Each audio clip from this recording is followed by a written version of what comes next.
Good morning. അപ്പോൾ ഇതാ രാവിലെ ആയിട്ടുണ്ട്. ഉറക്കം അത്ര ശരിയായില്ലെങ്കിലും കുഴപ്പമുണ്ടായിരുന്നില്ല. പക്ഷെ എനിക്ക് രാവിലെ ആയപ്പോൾ നല്ല ഇഷ്ടപ്പെട്ടു. നേരെ ഇറങ്ങിയപ്പോൾ നമ്മൾ കണ്ട ഒരു വ്യൂ ഇതാണ് കേട്ടോ. നമ്മൾ 8 പേരുണ്ടായിരുന്നു. അതുകൊണ്ട് തന്നെ 2 ഊബർ വിളിച്ചിട്ടാണ് റൂമിലേക്ക് പോകുന്നത്.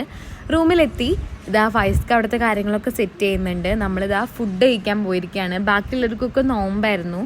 അതുകൊണ്ട് തന്നെ നമ്മൾ 3 പേരും കൂടിയാണ് ഫുഡ് കഴിക്കാൻ പോയത്. ശരിക്കും അവിടെ നമ്മൾ പോയപ്പോൾ അത് ക്ലോസ് ചെയ്തിട്ടുണ്ടായിരുന്നു. എന്നാലും ഞങ്ങൾക്ക് 3 പേർക്ക് അവിടെ നിന്ന് ഫുഡ് കിട്ടി. പിന്നെ ടൈം വേസ്റ്റ് ചെയ്തില്ല. വേഗം എൻ്റെ റൂമിൽ പോയിട്ട് ഫ്രഷായി മാറ്റി ഇറങ്ങി നേരെ നമ്മൾ പോകുന്നത് എക്സിബിഷൻ നടക്കുന്ന സ്ഥലത്തേക്കാണ് കേട്ടോ. ഊബർ വിളിച്ചിട്ടുണ്ട്, വെയിറ്റ് ചെയ്തിരിക്കുകയാണ്. പിന്നെ ഇതാ നമ്മളവിടെ എത്തി. ആദ്യം തന്നെ അവിടെ കണ്ടപ്പോൾ എനിക്ക് അവിടുത്തെ ബഗ്ഗി നല്ല ഇഷ്ടമായി. ഞാൻ ആദ്യമായിട്ടാണ് അതിൽ കയറുന്നത്. പിന്നെ ഇതാ അതിൽ കയറിയപ്പോൾ ഞാൻ അങ്ങനെ വീഡിയോ ഒക്കെ എടുത്തു. ആദ്യമായിട്ട് കയറുന്നതിൻ്റെ ഒരു പൊലിവിൽ. പിന്നെ നമ്മളങ്ങനെ എക്സിബിഷൻ നടക്കണം അവിടെ എത്തി. അവർ നമ്മളെ ചെക്ക് ചെയ്തിട്ട് ഉള്ളിലേക്ക് വിട്ടു. സത്യം പറഞ്ഞാൽ അതിൻ്റെ ഉള്ളിലേക്ക് കയറിയ അവിടെ ഒരു വേറെ ലോകം തന്നെയാണ് സെറ്റ് ചെയ്തിട്ടുള്ളത്. കാരണം ഞാൻ ഇതുവരെ കാണാത്ത ഒരുപാട് കാര്യങ്ങൾ ഞാൻ അവിടെ നിന്ന് കണ്ടു. പുതിയ പുതിയ മിഷനറീസ്, പുതിയ പുതിയ ടെക്നിക്സ്, അങ്ങനെ തുടങ്ങി ഒരുപാട് കാര്യങ്ങൾ. പിന്നെ അങ്ങനെ ഇതാ ഉച്ചയായി. ഉച്ചയ്ക്ക് നമ്മൾ ഫുഡ് കഴിച്ചു. അവിടെ ബിരിയാണി ഉണ്ടായിരുന്നു. അതിൻ്റെ ഉള്ളിൽ തന്നെ കഫേസ് ഒക്കെ ഉണ്ട് കേട്ടോ.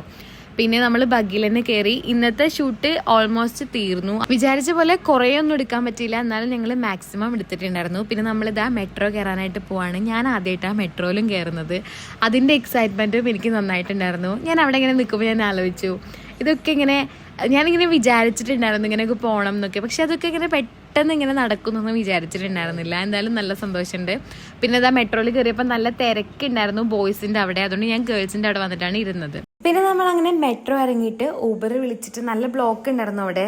നേരെ പോയത് ബാർബിക്യൂ റെസ്റ്റോറൻറ്റിലാണ്. നോമ്പ് തുറക്കാനുള്ള സമയമായിരുന്നു. എനിക്കും നല്ല വിശന്നിരുന്നു. അപ്പോൾ ബാക്കി നാളെ.